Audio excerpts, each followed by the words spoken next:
Okay, so up to my final topic of this massive things that I wanted to talk about, and I'm glad I divided into little bits. Or the C64 bit was fairly big, but anyways, I'm glad I separated it because it just makes it more neater. But anyways, the final topic I'm going to talk about, because I've already talked about how much I love DOS games and those games from that period, is Good Old Games. This website that I have heard about, but I never really did much about until yesterday when I was browsing around, and then I saw someone mention that they have System Shock 2 on Good Old Games to get. You can get System Shock 2 on Good Old Games, because that is a game that I played at the time, but at the time my computer, you know how sometimes computers, that some of the times your hardware just doesn't work with that game, or maybe the computer can't handle it or something. I remember it would just freeze. Like I'd be getting like a couple hours into the game and it would just freeze and I would have to restart, and eventually I just couldn't get past a certain spot and then stopped playing it. And so it was a great game in my memory, but I never finished it. And then I think I tried to go back to it, I think last year or something like that. And again, it froze on me as well. Which is, I was like, wow. Anyways, and if anyone knows about System Shock 2, it had these, I don't know exactly the details of it, but it had these legal issues because 3 different entities had the rights to it or something, and they just couldn't release it on Steam or anything like that because there was a kind of dispute on who had the rights to it and blah blah blah. And so basically it wasn't available on Steam and it was hard to get, and people wanted to play it because BioShock, which is like a spiritual successor to it, means being influenced by it, was really popular, and some people wanted to go back and see about this other game, which was like, such an influence on that game, which they love. And people couldn't do it because it's just so hard to get it to run. Like you had to do all these little tweaks to the computer and then hope that it ran with the hardware. Like you had to do so many things just to get it to run. Like crazy. Like, I mean, you have to get these files, blah blah blah, and all the settings and mods and stuff just to get it to run. So it wasn't easy to get it to run, basically. And so a lot of people wanted this to be able to play it on the modern computers, and Good Old Games, this website which basically is about good old games, like the classic games. They're like Steam in a way. They're a platform where you can buy these games. It's DRM free, which means that once you get the game, you own it. You don't have to be online to play it. You can do whatever you like with the files. So there's no copy protection, and it's cheap, relatively cheap too. I think the games like range from a few dollars to $9 roughly on average, which is pretty good. Like if you stop and think about it, that's just the price of like a lunch or something. Or you buy so many things that's so much more than that. And a good game is like worth so much more than that.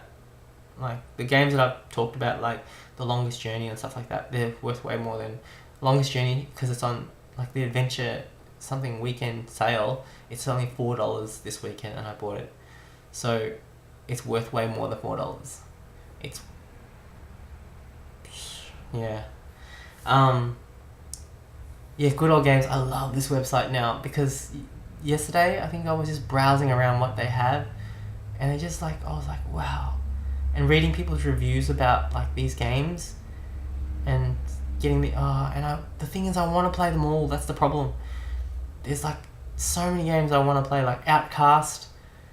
Sometimes these little known games that I had Outcast, but again I didn't finish it, but I've always wanted to. Yeah, and I think I would like to, but it's tricky. That's the only tricky part, is just trying to figure out how I'm going to get around to all these games. But that's another thing to worry about. But basically, it was so good just to have access to them, like on a modern computer. Basically, it's so easy now. Like you just buy it on Good Old Games for a few dollars, and I installed System Shock this morning. I bought System Shock, Longest Journey, Dreamfall, which is the sequel to Longest Journey, and Ultima 8, because I wanted to support Ultima 8, because that's the one that so many people don't love. So I wanted to buy it because of that, because I know Ultima 7 probably sells like hotcakes. Yeah, so Ultima 8 I bought as well. So I bought 4 of them, and it cost me $25. And I thought about it and I was like, 4 of these games are amazing. Like, I mean, for $25, it's such a bargain. It's really cool to actually buy it and support Good Old Games for doing this, and also support the person who created the game. Hopefully they get some as well. So it just feels good, and just to have it, and also just to have it run so easily. Basically, it's just install, bam, and it works. None of this, does it work in Windows 7 or whatever, or maybe it doesn't work, it'll crash, or trying to get it to work. That's just a pain. Like, it's really, makes it so much simpler. It's like, this morning I installed System Shock. Basically, I just double clicked on it, installed it, and it just started running. And I was like, what the? It's none of this like, load it up, fingers crossed, hopefully it'll run. And then if it runs, you don't know if it's gonna crash, like halfway through. So, yeah, it's Good Old Games, GOG.com. It's so good to have that there, love it. The only hard thing was just trying to resist from buying every game, or so many games that I want. Like, there's a big list of games I wish I have, because when you buy it, you get to have this little bookshelf or game shelf, and you can display the games that you bought or you own. And I have the 4 games that I bought up there, and the other games, like free games that they gave you start off with. One of them is Ultimate 4, which is like great. I never played it, but it's a good one. I'm happy I've got that. And Beneath the Steel Sky, that's another good one. Those are free, but anyways, I would love to have just all the games that I love on my Good Old Games display shelf or something like that. But that I'm not gonna do it all at once, because I know there's no way I can play all these games at once.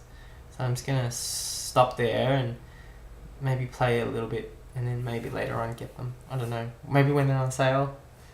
Sometimes they go on sale. But yeah, I think that's all I want to talk about, except that I love these games. Fallout, I have to mention Fallout 1 and 2. I love those games. Again, this is one I played with Vu a lot. Talked to him a lot about it. It was so much fun. I love games. I love emulation. It's great to be able to play all these games now. Yep. So I think I finished talking about all the stuff I wanted to talk about, and so now I better go do some proper marathon training. That's all I want to talk about, except that, I love games.